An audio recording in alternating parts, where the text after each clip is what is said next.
Hello students, welcome back to JEE NEET physics revision series.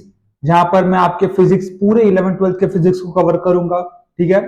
अगर आप JEE 2026 या 2027 या नीट 2026 या 2027 के एस्पिरेंट हैं तो आपने बहुत ही सही वीडियो पे क्लिक किया है। इस चैप्टर में हम इस वीडियो में आज वर्क पावर एनर्जी चैप्टर को कवर करेंगे। अगर आपने ये वीडियो लास्ट तक देख लिया तो आपको इस चैप्टर के ऊपर दूसरा कोई वीडियो नहीं देखना पड़ेगा। आप डायरेक्टली पीवाईक्यूज या एमसीक्यूज पर जा सकते हो। इस चैप्टर में मैं हर टाइप के एवरी पॉसिबल न्यूमेरिकल टाइप को मैं कवर करूंगा। जितने पूछे गए हैं, जितने पूछे जा सकते हैं, कोई भी न्यूमेरिकल टाइप हम छोड़ने वाले नहीं है। इवन जेई और कुछ बहुत अच्छे क्वेश्चंस, ओलंपियाड लेवल क्वेश्चंस को भी मैं इंक्लूड करूंगा। ठीक है। इनफैक्ट इस प्लेलिस्ट के, मैं प्लेलिस्ट को नीचे डिस्क्रिप्शन में डाल देता हूं। इस प्लेलिस्ट में आपको पूरे फिजिक्स के हर चैप्टर्स मिल जाएंगे और हर चैप्टर को हमने ऐसे ही कवर किया है, तो आप वहां पे जाके अपनी तैयारी पूरी कर सकते हैं। तो अभी फिलहाल हम शुरू करते हैं वर्क पर एनर्जी से। टॉपिक जो हम कवर करेंगे, सबसे पहले वर्क की बात करेंगे। फिर दो तरह के फोर्स होते हैं, conservative force, non conservative force, उनको कवर करेंगे। बहुत ही इंपॉर्टेंट वर्क एनर्जी थ्योरम देखेंगे, पोटेंशियल एनर्जी देखेंगे, उसमें स्प्रिंग पोटेंशियल एनर्जी देखेंगे। उसके बाद एक और चीज है जो यहाँ लिखा नहीं है बट हम वो भी कवर कर लेंगे, विच इज इक्विलिब्रियम। उसके बाद पावर को कवर करेंगे जो वर्क पावर एनर्जी में सबसे आखिरी में पढ़ाया जाता है। और all possible numerical types are covered in this video, तो लास्ट तक जरूर देखना। ठीक है। तो चलो वर्क से स्टार्ट करते हैं। वर्क क्या है? स्केलर प्रोडक्ट है किसका? फोर्स का और डिस्प्लेसमेंट का। अब फोर्स और डिस्प्लेसमेंट दोनों ही वेक्टर वेक्टर क्वांटिटीज है, तो डॉट प्रोडक्ट करोगे तो एक स्केलर आएगा जो कि होता है वर्क। ठीक है। डॉट प्रोडक्ट को ओपन करोगे तो एफ का मॉड, एस का mod into cos theta, where theta is angle between force and displacement. I hope you get the point, जिसको हम F cos theta into S भी लिख सकते हैं। एफ कॉस थीटा क्या है? Component of force in the direction of displacement. आप देखो, एक फोर्स से डिस्प्लेसमेंट पैदा होता है, जरूरी नहीं है कि वो पूरा फोर्स लगा हो उस डिस्प्लेसमेंट के लिए। अगर आपका फोर्स अलोंग द एक्सिस नहीं है, इंक्लाइंड है किसी एक्सिस के कुछ एंगल पे, तो हो सकता है कि कुछ परसेंटेज ऑफ फोर्स ही डिस्प्लेसमेंट दे रहा हो, कुछ परसेंटेज ऑफ फोर्स डिस्प्लेसमेंट के 90 डिग्री पे हो, जिसका डिस्प्लेसमेंट से कोई लेना देना नहीं है, तो हमको वो फोर्स कंसिडर नहीं करना है। वर्क डन में वही फोर्स लेंगे जो आपको डिस्प्लेसमेंट दे रहा है, यानी कि component of force in the direction of displacement. Unit की बात करें वर्क की तो क्या है? फोर्स इंटू डिस्प्लेसमेंट, मतलब न्यूटन मीटर, जिसको हम जूल भी बोलते हैं, और डायमेंशन हो जाएगा ml स्क्वायर t-2। अगर थीटा 0 डिग्री होगा तो फोर्स और डिस्प्लेसमेंट कुछ ऐसा पैरेलल दिखेंगे। तो अगर थीटा 0 है तो cos 0 1 होता है, fs 180 डिग्री पे माइनस fs, और 90 डिग्री पे वर्क डन क्या हो जाएगा? 0 हो जाएगा। अब यहां पे एक न्यूमेरिकल देख लो। Find the work done by F to move the block from A to B. तो ये ए है, ये बी है, एक बाउल है जिसका रेडियस आर है। ए से बी में उसने थीटा एंगल कवर किया है विद द वर्टिकल, और ये कवर करने के लिए एक फोर्स एफ लगाया गया था। Find the work done by the force. अब आप देखो डिस्प्लेसमेंट, देखो क्या है? डिस्प्लेसमेंट यहां से शुरू होके यहां तक जाता है। क्लियर है? इसका मतलब आप देखो फोर्स किस डायरेक्शन में है? इस डायरेक्शन में है। अगर मैं कहता हूं कि F cos theta into S, मतलब component of force along displacement multiplied by displacement, क्या आप इसको F into S cos theta भी तो लिख सकते हो? Component of displacement along the force into force, दोनों एक ही बात है, समझो। Component of force along the displacement into displacement is same as component of displacement along the force into force। तो डिस्प्लेसमेंट देखो, एक तो आपका यहां पे डिस्प्लेसमेंट हुआ, एक आपका यहां पे डिस्प्लेसमेंट हुआ। अभी जो फोर्स है, अब देखो फोर्स का इस डायरेक्शन में कोई कंपोनेंट नहीं है, तो ऊपर जाने में इस एफ की कोई मदद नहीं है। सिर्फ इस एफ ने मुझे यहां से यहां पे लाके छोड़ा है। जो आपका हॉरिजॉन्टल डिस्प्लेसमेंट है वो कितना है? वो हो जाएगा आर साइन थीटा। ऑब्वियसली बात है, ये थीटा ये आर है तो ये आर साइन थीटा, तो आपका वर्क कितना हो जाएगा? R sine theta into F. Clear है?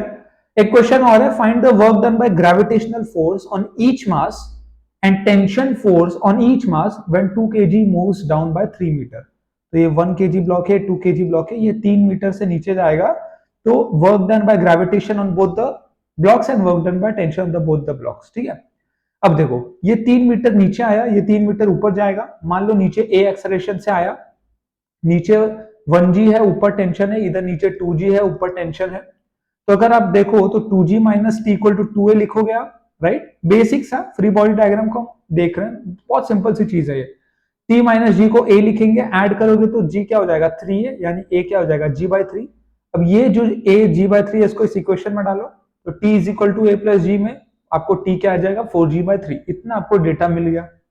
अब वर्क डन बाय ग्रेविटेशन देखो 1 kg पे ग्रेविटेशन लग रहा है नीचे और डिस्प्लेसमेंट हो रहा है ऊपर, 180 डिग्री है, मतलब minus F into S. F क्या है 1g, एस क्या है 3 मीटर, माइनस 30 जूल। 2 kg पे देखो ग्रेविटेशन लग रहा है नीचे, डिस्प्लेसमेंट नीचे, तो प्लस एफ इंटू एस, क्योंकि 0 डिग्री है तो 2g फोर्स लग रहा है, 3m आपका डिस्प्लेसमेंट है, 60 जूल आपका वर्क डन बाय ग्रेविटी है। टेंशन का देखो 1 kg पे टेंशन ऊपर लग रहा है, ब्लॉक भी ऊपर जा रहा है, तो प्लस एफ इंटू एस।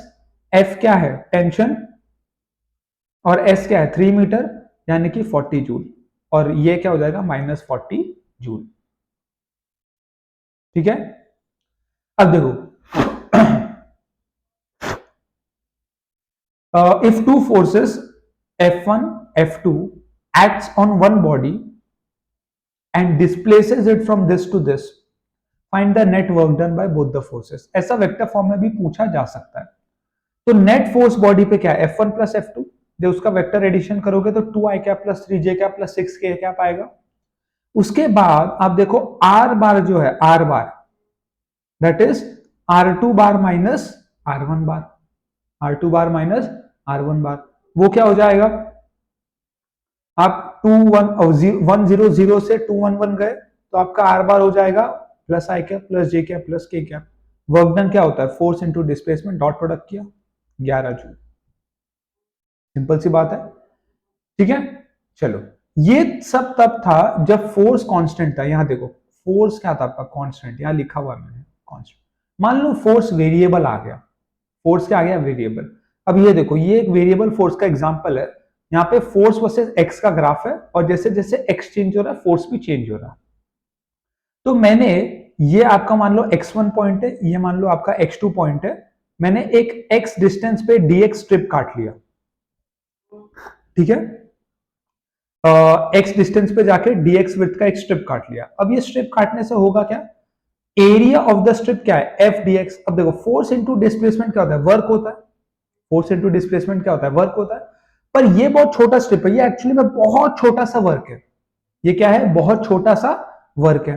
तो अगर मैं पूरा एरिया ले लूंगा तो मुझे टोटल वर्क डन आ जाएगा, बराबर है, टोटल वर्क डन आ जाएगा। तो पूरा एरिया क्या है एफ डी एक्स का इंटीग्रल, जहां पे एक्स कहां से होगा x1 से लेके x2 तक। तो work done is integral of F D X from x1 to x2। ये तब होगा जब आपका वेरिएबल फोर्स हो, जब आपका वेरिएबल फोर्स, जैसे यहां देख लो, जैसे आपको एफ बार दिया है वेरिएबल है माइनस एक्स क्यूब आई कैप प्लस वाई स्क्वायर जे कैप। ठीक है, 2,3 से शुरू करो 6,5 तक जा रहे हो, वर्क निकालना है। तो इंटीग्रल एफ डी एक्स डाला आपने, तो integral minus X cube D x plus integral Y square D Y. अब x में आप देखो 2 से 6 जा रहे हो, तो x में आपका 2 से 6 जा रहे हो यहाँ पे, और y में आपका 3 से 5 है, तो यहाँ पे क्या है 3 से 5। ठीक है, अब इसको सॉल्व करो, जो भी वैल्यू आएगा वो आपका आंसर है। इसके बाद आता है कंजर्वेटिव फोर्स। ठीक है, now work done bye such force does not depend on path. Conservative force होता क्या है पहले ये समझते हैं, कंजर्वेटिव फोर्स क्या है। कंजर्वेटिव फोर्स वो फोर्स है कि आप कोई भी पाथ लो, वर्क डन उस फोर्स का हमेशा सेम आएगा। दूसरा, work done only depends on initial and final position, path पे डिपेंडेंट नहीं है। अगर आप एक इनिशियल पोजीशन से फाइनल पोजीशन में जा रहे हो तो चाहे कोई भी पाथ लो वर्क डन सेम आएगा। ठीक है, तो work done only depends on initial and final position एक इंपॉर्टेंट बात और है कंजर्वेटिव फोर्स में, work done in closed path is 0। अगर आपका इनिशियल पोजीशन और फाइनल पोजीशन सेम है तो आपका वर्क डन 0 है। 3 टाइप के कंजर्वेटिव फोर्स है हमारे सिलेबस के अंदर, ऑब्वियसली सिलेबस के बाहर और भी है, हम सिलेबस में 3 पढ़ेंगे, ग्रेविटेशन, स्प्रिंग फोर्स और इलेक्ट्रोस्टैटिक फोर्स। ये 3 ऐसे फोर्स है, स्प्रिंग फोर्स होता है ना -kx, ये 3 ऐसे फोर्स हैं जो कंजर्वेटिव फोर्स है, ठीक है। ग्रेविटेशनल फोर्स की बात करो तो यहां पे मैंने प्रूफ किया है कि वो एक कंजर्वेटिव फोर्स है। कैसे प्रूफ किया मैं आपको बताता हूं। यहां पे point A to point C में जाना है मेरे को, ठीक है। टोटल ए से सी का डिस्टेंस एल है और एंगल थीटा है, मास एम रखा हुआ है। एक पाथ तो ए टू सी डायरेक्टली जाता है और एक पाथ है जो पहले ए से बी जाता है फिर बी से सी जाता है। तो पाथ 1 की बात करें तो वर्क डन बाय ग्रेविटी क्या होगा, देखो mg फोर्स नीचे लग रहा है क्लियर है, यहां पे उसका mg sin थीटा कंपोनेंट लगेगा, डिस्प्लेसमेंट ऐसा है 180 डिग्री, मतलब -mg sin theta into L, यानी कि -mgl sin थीटा, ठीक है। ये हो गया पाथ 1। पाथ 2 में work done from A to B, देखो ए टू बी में वर्क डन 0 है क्योंकि आपका ए टू बी का डिस्प्लेसमेंट ऐसा है और ग्रेविटी का फोर्स ऐसा है, मतलब ग्रेविटी का कोई भी कंपोनेंट लग ही नहीं रहा है। तो मतलब सारा का सारा जो वर्क डन होगा वो बी टू सी में होगा। अब बी टू सी में आप ऊपर जा रहे हो और mg लग रहा है नीचे, मतलब 180 डिग्री है, तो -mg और ऊपर लेंथ क्या है, ये अगर l है तो ये l sin थीटा, मतलब अगेन सेकंड पार्ट से भी क्या आ गया -mgl sin थीटा। यानी कि आपने प्रूफ कर दिया कि gravitation force is a conservative force क्योंकि work done by path 1 is equal to work done by path 2। Is that clear? Non conservative क्या है, work depends on the path and in closed path work is not equal to 0। Potential energy only exist for conservative force, इसके लिए आप सिर्फ gravitation potential पढ़ते हो, spring का potential energy पढ़ते हो और ये दो पढ़ते हो और इलेक्ट्रोस्टैटिक पोटेंशियल पढ़ते हो। क्यों? क्योंकि इलेक्ट्रोस्टैटिक फोर्स कंजर्वेटिव फोर्स है, ग्रेविटेशनल फोर्स है कंजर्वेटिव फोर्स है और स्प्रिंग फोर्स है कंजर्वेटिव फोर्स है। Now how to check if a force is conservative और not? It's an important question. एक फोर्स दिया है, मुझे कैसे पता कि वो कंजर्वेटिव है या नहीं? तो बहुत सिंपल तरीका है उसको चेक करने का। आप अपने फोर्स को इस फॉर्मेट में ले आओ, आई कैप, जे कैप और के कैप में, और ये 3 इनइक्वालिटी चेक करो कि ये ट्रू है या नहीं। अगर ये तीनों ट्रू है तो आपका फोर्स है कंजर्वेटिव फोर्स है। इसमें से अगर एक भी फॉल्स हुआ यानी कि आपका जो फोर्स है वो कंजर्वेटिव नहीं है, ठीक है। इनइक्वालिटी क्या है? Partial differentiation of x component of force with respect to y should be equal to partial derivative of y component of force with respect to x। मतलब dou fx by dou y is equal to dou fy by dou x। दूसरा है dou fx by dou z is equal to dou fz by dou x। dou मतलब partial derivative, d मतलब derivative, dou मतलब partial derivative. Partial derivative I hope आपको पता होगा, बाकी सबको कांस्टेंट मानना है, खाली जिसके रिस्पेक्ट में डिफरेंशिएशन हो रहा है उसको वेरिएबल मानना है। डो एफ वाई बाय डो जेड हो जाएगा डो एफ जेड बाय डो वाई, ठीक है। मतलब अगर ये तीनों है तो आपका फोर्स कंजर्वेटिव है। एग्जांपल से आपको समझा देता हूं। मान लो आपको फोर्स दिया है 3y i cap plus 3x j cap. अब आपका फोर्स मैं x y z के टर्म में लिखूं तो मैंने प्लस 0 k कैप को ऐड कर दिया। पहले मुझे ये इनइक्वालिटी चेक करनी है। fx क्या है 3y, उसको y के रिस्पेक्ट में डिफरेंशिएट करो तो 3 आएगा। fy क्या है 3x, उसको x के रिस्पेक्ट में डिफरेंशिएट करो 3 आएगा, यानी ये इनइक्वालिटी सही हो गई। fz क्या है 0, उसको x के किसी के भी रिस्पेक्ट में करो 0 ही आएगा। fx क्या है 3y, उसको z के रिस्पेक्ट में डिफरेंशिएट करो तो भी 0 आएगा। ये भी ट्रू हो गया और वैसे ये भी ट्रू हो गया, यानी कि आपका फोर्स एक कंजर्वेटिव फोर्स है। फिर आता है आपका work energy theorem. Work energy theorem बहुत सिंपल बात बोलता है, कॉम्प्लिकेट करने की कोई जरूरत नहीं है। एक बॉडी पे जितने भी फोर्स लग रहा है, ब्रह्मांड के सारे फोर्स लगा दो, वो सारे फोर्स मिलकर क्या काम करेंगे?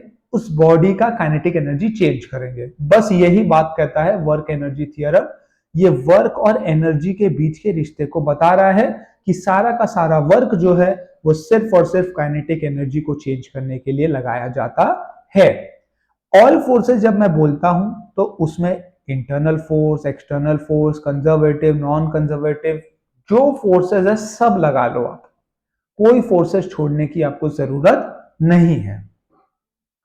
ठीक है, अब एक क्वेश्चन देखो, a variable force displaces am very gradually by theta angle, find the work done by the force. तो एक फोर्स है जो कि एक वेरिएबल फोर्स है, वो इस मास को यहां से उठा के यहां लग देता है और एंगल जो है वो क्या कवर कर रहा है, थीटा कवर कर रहा है। लेकिन ये काम वो बहुत धीरे से कर रहा है। आपको चार ऑप्शन दिया है, M G L cos theta, M G L cos theta minus one, M G L sine theta, M G L one minus cos theta. मैं इसको हटा देता हूं नहीं तो आप कंफ्यूज हो जाओगे, आपको लगेगा तीन तीन सही ऑप्शन है।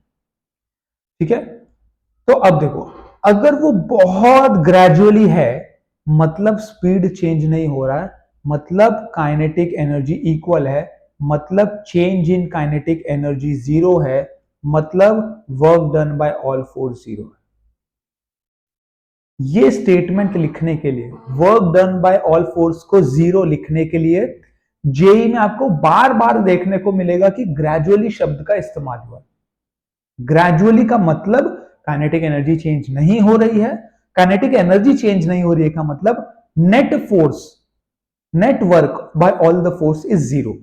ऑब्वियसली इंडिविजुअल फोर्स का वर्क होगा, बट जो नेट वर्क होगा by all the forces that is zero. ठीक है, अब देखो इस पे कितने फोर्स लग रहे हैं, यहां पे देखो ऊपर एक टेंशन लग रहा है, नीचे mg लग रहा है और एक f लग रहा है। अब इसने दो डिस्प्लेसमेंट किए। ठीक है, आप देखो डिस्प्लेसमेंट ये, एक डिस्प्लेसमेंट इस डायरेक्शन में, एक डिस्प्लेसमेंट इस डायरेक्शन में। इस डायरेक्शन में उसने I think L sine theta किया है, एल साइन थीटा, और इस डायरेक्शन में जो डिस्प्लेसमेंट है वो है L minus L cos theta. I hope ये आपको समझ में आ रहा होगा, सिंपल मैथ्स है। तो अब देखो इस तरफ फोर्स क्या लग रहा है, एफ लग रहा है, इस उसके उलट क्या लग रहा है, एमजी लग रहा है। फिर आप टेंशन को भूल गए, टेंशन का वर्क डन जीरो है, टेंशन का वर्क डन जीरो है, क्योंकि tension is always perpendicular to the displacement. अब देखो आपका डिस्प्लेसमेंट ऐसा है ना, बीच में कहीं आप यहां रहोगे तो टेंशन यहां लग रहा होगा, टेंशन यहां लग, टेंशन जो है वो हमेशा परपेंडिकुलर होता है। एमजी क्या हमेशा परपेंडिकुलर है आपके डिस्प्लेसमेंट से? क्या फोर्स हमेशा परपेंडिकुलर है आपके डिस्प्लेसमेंट से? नहीं, बिल्कुल नहीं है। ठीक है, तो आपको ये देखना है कि टेंशन का कोई वर्क डन आपको नहीं लिखना है। बच्चे अक्सर कंफ्यूज हो जाते हैं कि सर यहाँ पे आपने mg ले लिया है, mg का ऊपर के कंपोनेंट के साथ 180 डिग्री बनता है, पर आप किसी भी पॉइंट पे ले लो, टेंशन जो है हमेशा परपेंडिकुलर लगता है। आपका डिस्प्लेसमेंट इस तरफ है, टेंशन इस तरफ है, बीच में 90 डिग्री है, तो टेंशन का वर्क डन नहीं लेना है। तो वर्क डन बाय mg क्या होगा, देखो mg ने आपको डिस्प्लेस कितना कराया, l minus L cos theta, उल्टा रह के मतलब minus mg l minus L cos theta plus tension का zero plus work done by force, वो अपने को ढूंढना है। तो वो कितना आ गया, mg l one minus cos theta. कोई बुराई नहीं है। ठीक है, चलो आगे बढ़े। यहां तक कोई आपको कोई भी डाउट हो, बीच में कभी भी आपको कुछ क्वेश्चन पूछना हो तो आप मुझसे पूछ सकते हो। अब आ जाते हैं हम पोटेंशियल एनर्जी पे। ठीक है, हाँ पोटेंशियल एनर्जी क्या होता है, वो पोटेंशियल एनर्जी फिजिक्स में कोई टर्म है ही नहीं, समझ रहे हो आप? पोटेंशियल एनर्जी फिजिक्स में ऐसा कोई टर्म नहीं है। Potential energy is not defined in, actually में फिजिक्स में डिफाइन क्या है, change in potential energy. Potential energy का कुछ होता ही नहीं है, change in potential energy defined है।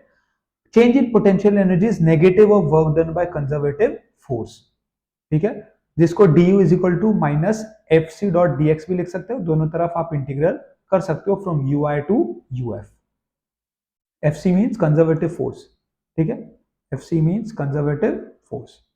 ग्रेविटेशन पोटेंशियल क्या होता है, ग्राउंड पे हम U को 0 मानते हैं और एक हाइट h के बाद U को क्या मानते हैं, mgh। Okay, now this is a very very interesting and very good question. यहां पे मैंने एक चेन रखा है, find the potential energy of the chain is the question. Surface पे हम पोटेंशियल एनर्जी को 0 मानेंगे, ठीक है। चलो, मैं नीचे से थीटा एंगल गया। अब ये जो एक्सटेंडेड मास है, इसका पोटेंशियल एनर्जी निकालने का तरीका ये है कि आप एक छोटा सा मास पकड़ो और उसका आप छोटा सा पोटेंशियल एनर्जी निकालो, ठीक है, और फिर इंटीग्रेट कर दो तो आपको पूरे का पोटेंशियल एनर्जी मिल जाएगा। तो मैंने यहाँ पे एक छोटा सा मास लिया, ठीक है, वो क्या है, एंगल थीटा पे गया, मैं वहां से डी थीटा एंगल आगे गया, एक छोटा सा मास मिला जिसको मैं यहाँ पे दिखा रहा हूँ, ठीक है। तो ऑब्वियसली उसका जो आर्क है उसका लेंथ आर डी थीटा हो जाएगा, ये आर है, ये एंगल डी थीटा है और उसका मास डी एम। अब देखो टोटल मास m के लिए आपके पास लेंथ क्या है, पाई आर बाय 2। देखो पूरा सर्कल 2 पाई आर होता है, सेमी सर्कल पाई आर होता है और quarter circle pi R by 2 होगा। तो डीएम मास के लिए आपके पास लेंथ आर डी थीटा है, तो डीएम मास क्या हो गया, m times R D theta upon pi R by 2, यानी कि डीएम मास क्या है, 2m D theta by pi, 2m D theta by pi. D क्या हो गया, mgh, m क्या है आपका डीएम, जी तो जी रहेगा, h क्या है आपका आर साइन थीटा, ये लेंथ कितना है R sine theta. Now DM को आप क्या लिख सकते हो, 2m by pi G R sine theta D theta, और फिर आपको फाइनली क्या आ जाएगा, u is equal to 2m by pi G R integral of sine theta D theta which is minus cos theta 0 to 90। आगे का maths नहीं कर रहा हूं मैं, फिजिक्स पढ़ा रहा हूं आपको, ठीक है, इतना मैं एक्सपेक्ट करता हूं कि आप कर लोगे। चलो कर ही दिया है आपके लिए ठीक है, लिखा है तो वही माइनस कॉस थीटा 0 to 90, ये कोई बड़ी बात नहीं है, ये इंपॉर्टेंट नहीं है, आपको ये फिजिक्स समझना ज्यादा जरूरी है, ठीक है। फिर आता है आपका spring potential energy. Spring potential energy होता है हाफ के एक्स स्क्वायर, जहां पे एक्स इज एलोंगेशन और कंप्रेशन या displacement with respect to the mean position, displacement of the particle with the mean position. तो वेदर स्प्रिंग इज कंप्रेस्ड और expanded for x length, potential energy will always be half kx square. Potential energy for spring is always positive. Gravitation potential negative हो सकता है, electrostatic potential negative हो सकता है, spring potential energy कभी negative नहीं हो सकता, कभी नहीं हो सकता, हमेशा पॉजिटिव हाफ के एक्स स्क्वायर ही रहेगा। बहुत बढ़िया। अब एक क्वेश्चन देखो, find the work done by the spring force in stretching from axis 1 to axis 2 meters. तो पहले वो एक्सिस 1 मीटर से खींचकर एक्सिस 2 मीटर तक लेके गया, तो कितना वर्क लगेगा, ठीक बात, ठीक है, मान लो ये 0 है। अब आप क्या बोलोगे सर कि work done bye spring, work क्या होता है, फोर्स इनटू डिस्प्लेसमेंट, पर फोर्स क्या है, के एक्स, एक्स वेरिएबल फोर्स है, तो इंटीग्रल एफ डी एक्स लगा दो, इससे भी आंसर आएगा, ये मेथड गलत नहीं है। बट अब तो आपको शॉर्टकट पता है ना कि work done by conservative force is negative और चेंज ऑफ पोटेंशियल एनर्जी। हमने अभी पढ़ा ना कि change in potential is negative और work done by conservative force, और मुझे इतना पता है कि spring force is a conservative force, तो मैंने वही इक्वेशन यहाँ पे लिख दिया है। अब फाइनल पोटेंशियल एनर्जी क्या आएगा, हाफ के एक्स स्क्वायर जहां पे एक्स 2 है, और इनिशियल क्या, हाफ के एक्स स्क्वायर जहां पे एक्स 1 है, जो कि आ जाएगा negative work done bye spring, यानी कि 150 जूल, ठीक है। तो ये पता होने से आपका काफी काम हो जाएगा। एक चीज और देख लो कि फोर्स होता है, अगर आपको मान लो पोटेंशियल एनर्जी दिया है तो फोर्स होता है minus d u by d x, क्योंकि अपने को पता है कि जो डी यू है that is f D x. F D x क्या होता है, वर्क, लेकिन मतलब माइनस एफ डी एक्स, तो माइनस वर्क। मैं अभी तो आपको समझा कि change in potential energy is negative of work, but ये जो एफ है ये कंजर्वेटिव फोर्स होना चाहिए, ये कंजर्वेटिव फोर्स होना चाहिए, ठीक है। और ये एक्स के रिस्पेक्ट में करोगे तो एक्स रिप्रेजेंट करेगा।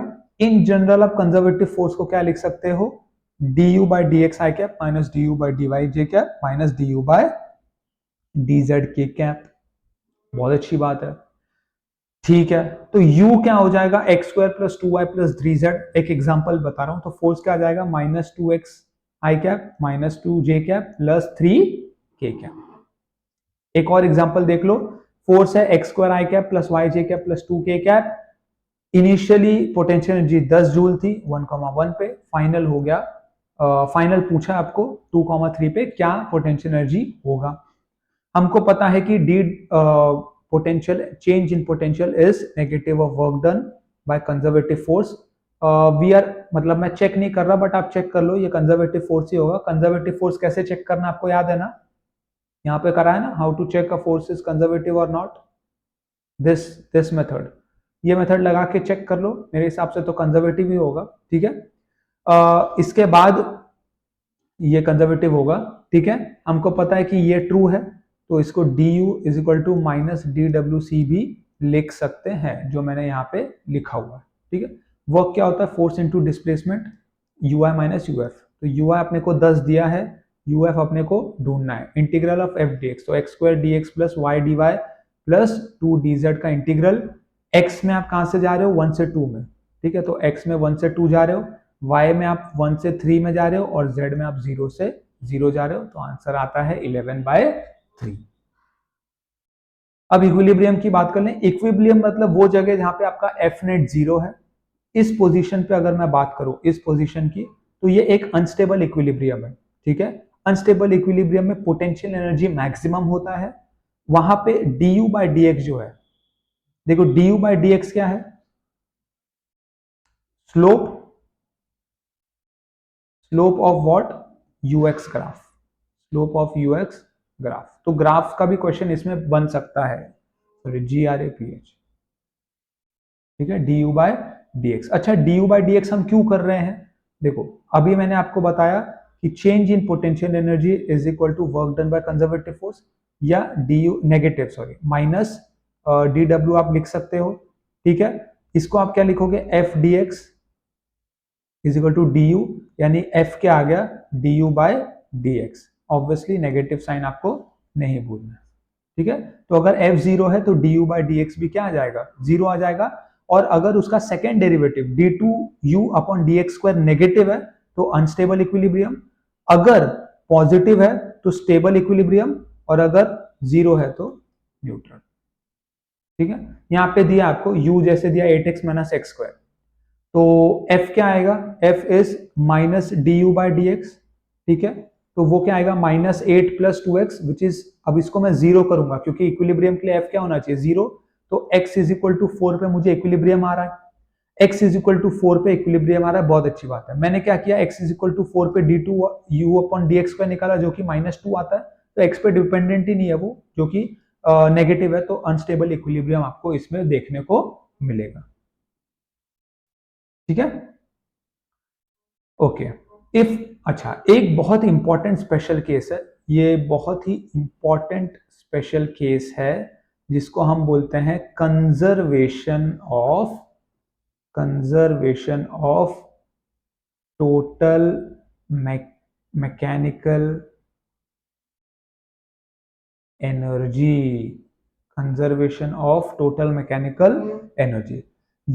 मैकेनिकल एनर्जी तभी कंजर्व होगा जब कुल मिला के सिर्फ और सिर्फ कंजर्वेटिव फोर्स काम कर रहे होंगे। ग्रेविटेशन, इलेक्ट्रोस्टैटिक या स्प्रिंग, इन तीनों के अलावा कोई भी चौथा फोर्स हो, फ्रिक्शन हो, कुछ भी हो, एक्सटर्नल कोई फोर्स आ गया, तब आप एनर्जी कंजर्व नहीं कर सकते। ठीक है, ये आता कहां से, बहुत सिंपल इसका डेरिवेशन है, work done bye all forces क्या होता है, चेंज इन पोटेंशियल एनर्जी। तो मैंने बोला कि अपने पास सिर्फ क्या है, कंजर्वेटिव है, विच इज अगेन चेंज, बाकी सब 0 है। इसको आप क्या लिखते हो, sorry change in kinetic energy, I am extremely sorry, change in kinetic energy, इसको आप क्या लिखते हो, minus delta u is equal to delta k, यानी कि डेल्टा के प्लस डेल्टा यू इज 0। यहां से अपने को आता है कि फाइनल एनर्जी बराबर इनिशियल एनर्जी, यानी कि kinetic energy final plus potential energy final is equal to kinetic energy initial plus potential energy initial. Is it clear? एक क्वेश्चन देख लो, मान लो ये देखो, एक मास m को जो कि 1 kg का है, 5 मीटर हाइट से ड्रॉप किया एक स्प्रिंग पे, जिसका के दिया है न्यूटन पर मीटर। ठीक है, अब इसको आप कैसे सॉल्व करोगे, मतलब बेसिकली पूछा होगा इलॉन्गेशन क्या है, कंप्रेशन क्या है, मैं एक आपको सिनेरियो बता रहा हूं। तो आप यहां देखो, जब ये नीचे गिरेगा, मान लो ये एक्स कंप्रेस होगा, पूरा तो नहीं कंप्रेस होगा, एक्स कंप्रेस होगा, तो जहां पे एक्स कंप्रेस होके जब वो रुक जाएगा, नीचे रुकेगा ना, ऊपर आने के जस्ट पहले थोड़ा सा एक मोमेंट के लिए रुकेगा, उसको मैंने रेफरेंस फ्रेम मान लिया है और वहां पे पोटेंशियल एनर्जी 0 मान लिया। ओके, तो काइनेटिक एनर्जी फाइनल, यहां पे देखो सिर्फ स्प्रिंग और ग्रेविटी लग रहा है, तो आप एनर्जी कंजर्व कर सकते हो। तो फाइनल काइनेटिक तो 0 है और फाइनल पोटेंशियल भी 0 है, क्योंकि नीचे जब वो रुकेगा तब मैं यू 0 माना हूं। और स्प्रिंग पोटेंशियल हाफ के एक्स स्क्वायर होता है, चाहे एलोंगेट हो चाहे कंप्रेस हो, तो एक्स स्क्वायर आ गया इज इक्वल टू, अब देखो इनिशियल काइनेटिक 0 है क्योंकि ड्रॉप किया जा रहा है।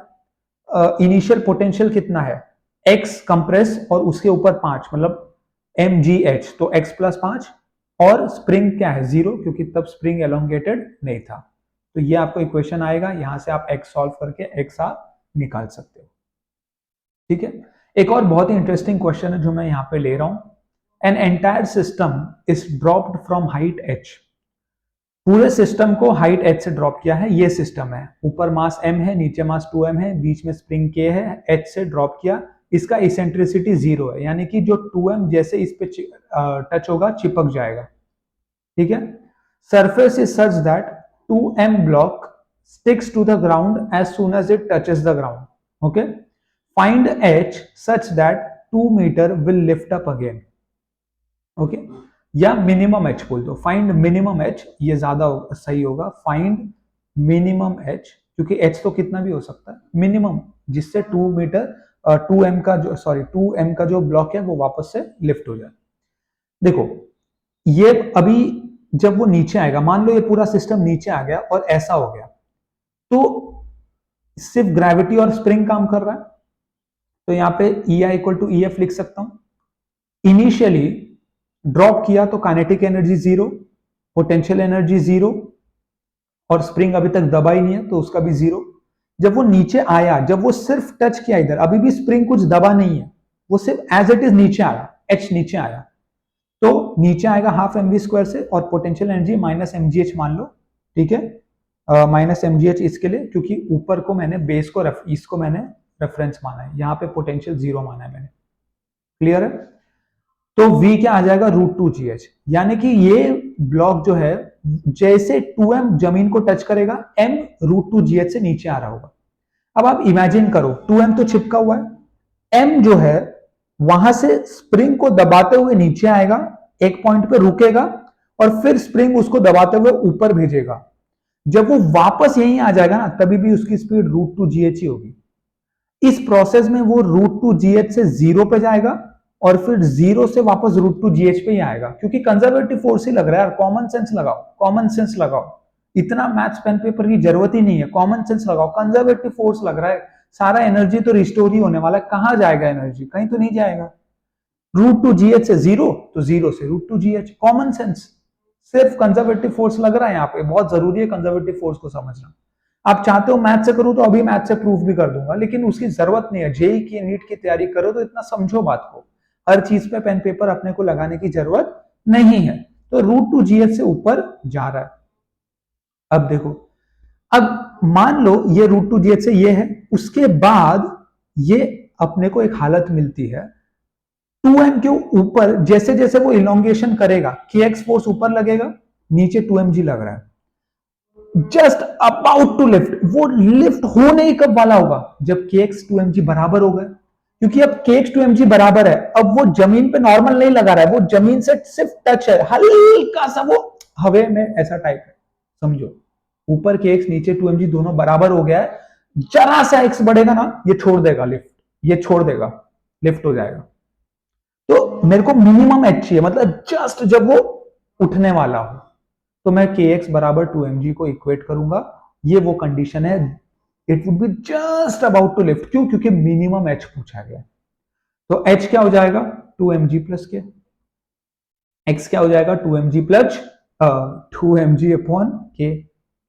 ठीक है, तो यानी कि मीन पोजीशन से इस पोजीशन से 2mg बाय k ऊपर जाने पे ये जस्ट अबाउट टू लिफ्ट होगा। अभी भी सिर्फ ग्रेविटी स्प्रिंग काम कर रहा है, तो काइनेटिक टोटल मैकेनिकल एनर्जी को कंजर्व कर लो। तो ये आपका इनिशियल सिस्टम है, ये आपका फाइनल सिस्टम है, ठीक है, आपका इनिशियल सिस्टम है। इनिशियल सिस्टम देखो तो इनिशियल काइनेटिक एनर्जी जीरो था पूरे, मतलब मान लो, ठीक है, sorry, initial spring energy zero था क्योंकि स्प्रिंग में कोई खिंचाव दबाव नहीं है। पोटेंशियल एनर्जी जीरो था क्योंकि इसी को मैंने सरफेस पे माना है, ठीक है, इसी को, plus half M we square, ये ऊपर जा रहा है तो half M we square is equal to, जब ये ऊपर पहुंच गया तो ये potential energy M G H आ गया प्लस हाफ के एक्स स्क्वायर, ये क्या स्प्रिंग का खिंचाव है, और काइनेटिक एनर्जी क्या है, जीरो। काइनेटिक एनर्जी जीरो इसलिए मान रहा हूं since we need to find minimum h. Kinetic energy zero at that point, मतलब वहां जाके रुका है वो, उतना ही खींच सकता है वो, उससे ज्यादा नहीं, उससे ज्यादा नहीं खींच सकता क्योंकि फिर उठ जाएगा ना। मैंने मिनिमम एच लिया कि वहीं तक पहुंच गया कि मतलब जमीन छोड़ दे वो, ठीक है। ये बहुत जरूरी है, काइनेटिक एनर्जी जीरो, यहां बच्चे मार खा जाते हैं, काइनेटिक एनर्जी जीरो नहीं कर पाते।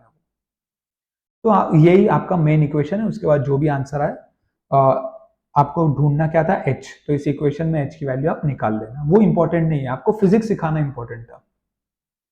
अब एक क्वेश्चन है, what should be the value of x such that the mass m exerts a force mg on the curved surface p।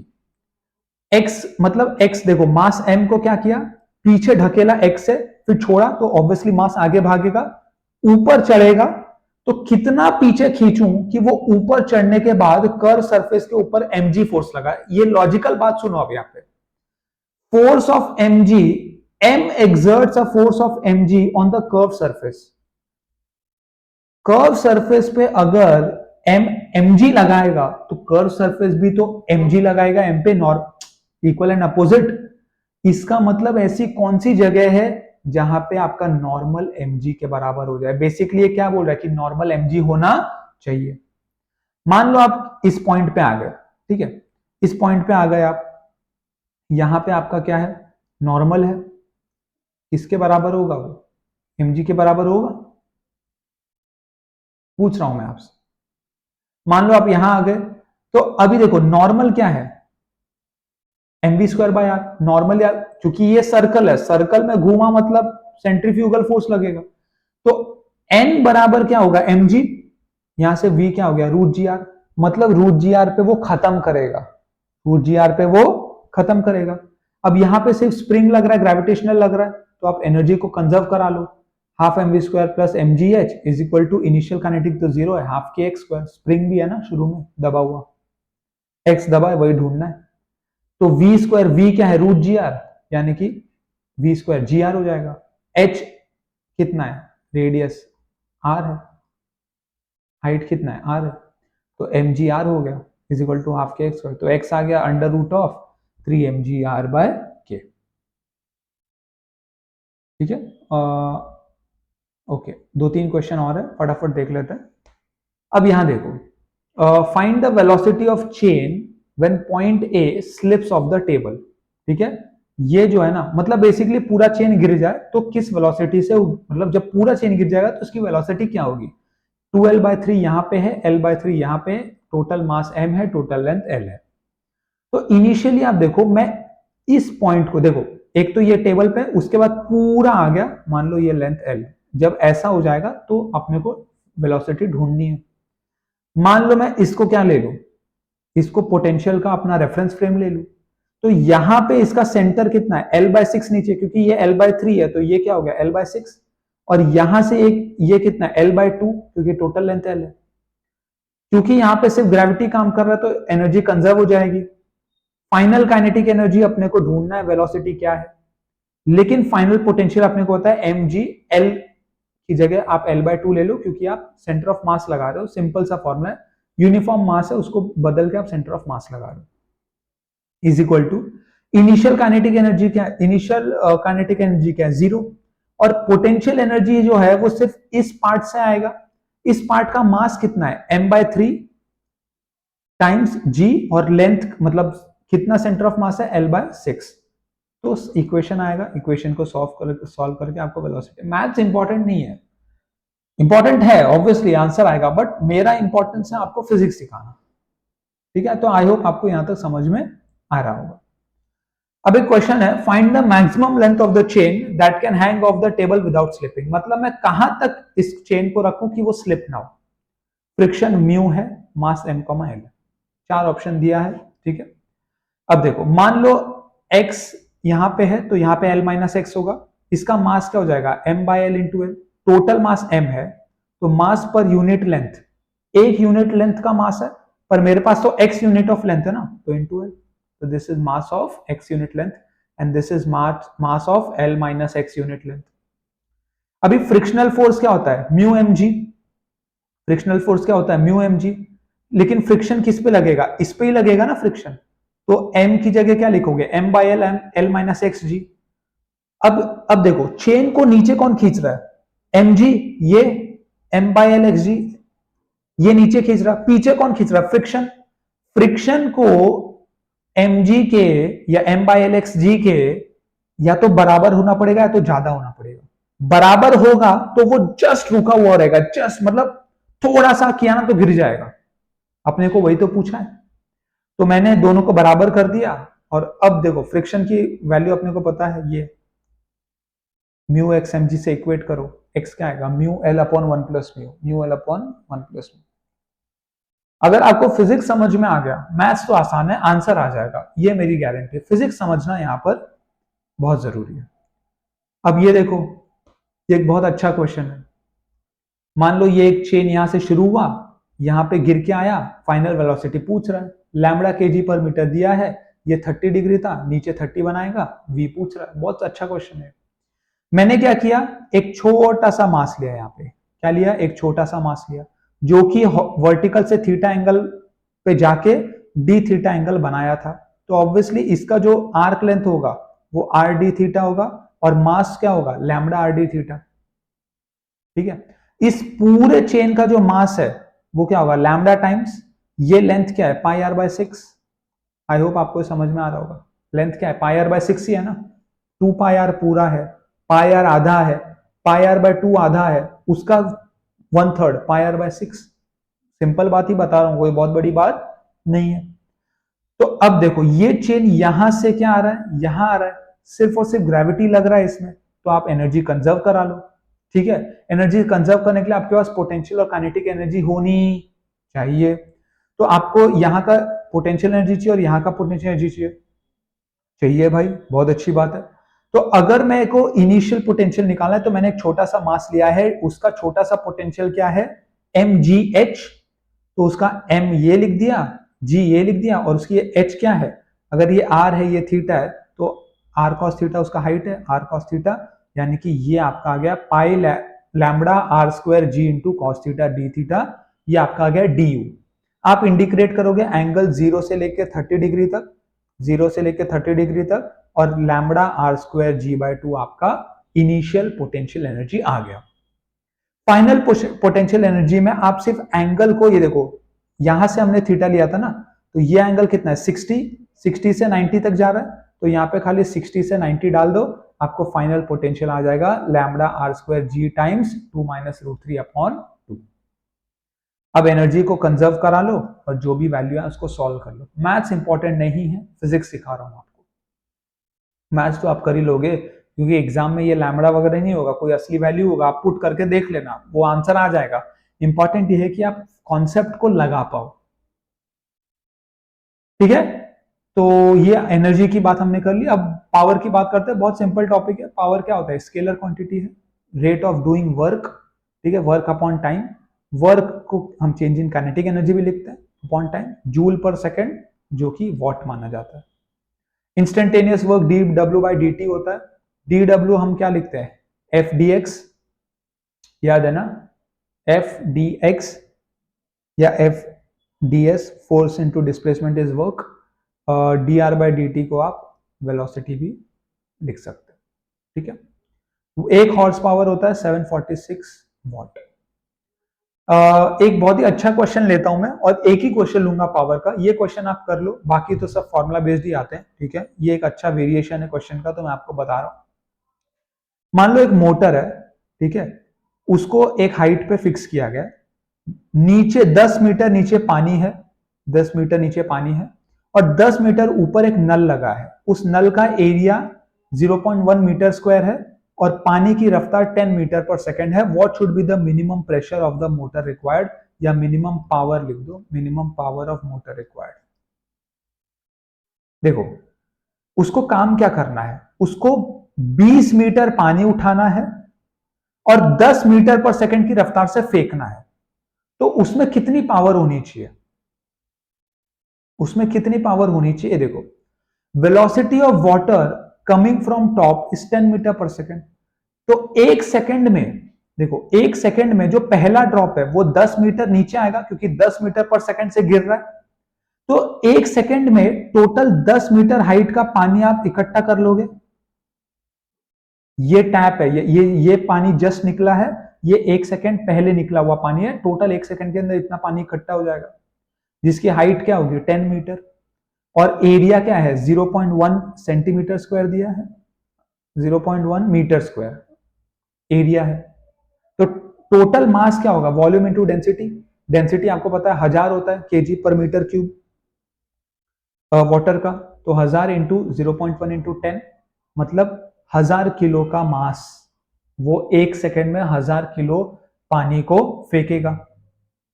उसको करना क्या है, उसको करना यह है कि पानी को 1000 किलो पानी को 20 मीटर उठाना है और 10 मीटर प्रति घंटे मीटर प्रति सेकंड की रफ्तार से फेंकना है। मतलब 1000 किलो को ये क्या हो गया 20 मीटर उठाना है, mgh प्लस 1000 किलो को 10 मीटर की रफ्तार से फेंकना है। तो टोटल एनर्जी कितना लगेगा उसको, mgh plus half mv square, जो कि 2 इंटू 10.5 2 इंटू 10⁵ प्लस 0.5 इंटू 10⁵ है, which is 2.5 into 10⁵, which is 250 kilowatt, which is 250 kilowatt. इतना पावर उसको चाहिए। ये एक क्वेश्चन है जहां बच्चे थोड़ा अटक जाते हैं, बाकी तो ऐसा फॉर्मुला बेस्ड ही आता है पावर में, तो उसको मैंने अभी यहाँ पे कवर नहीं किया है। रिवीजन सीरीज है, हर एक चीज डिटेल में तो नहीं बता सकता, उसमें बहुत टाइम लगेगा। मेरे हिसाब से तो इस चैप्टर में अगर आपने इतना समझ लिया है तो काफी है। वीडियो को अगर आपने यहां तक देखा है, सच में अगर आपको लगता है कि इस वीडियो ने आपकी थोड़ी भी मदद की है, कुछ भी आपने नया सीखा या आपकी जिंदगी आसान हुई है, तो कमेंट करके कुछ लिख दो, कुछ अच्छा कुछ बुरा कुछ फीडबैक, बहुत खुशी होगी मुझे। वीडियो को लाइक कर दो, चैनल को सब्सक्राइब कर दो, बहुत सारा फिजिक्स का कंटेंट आने वाला है। तो मिलते हैं आपसे अगले वीडियो में। Thank you for watching. सबसे इंपॉर्टेंट बात, पढ़ाई करना मत भूलना।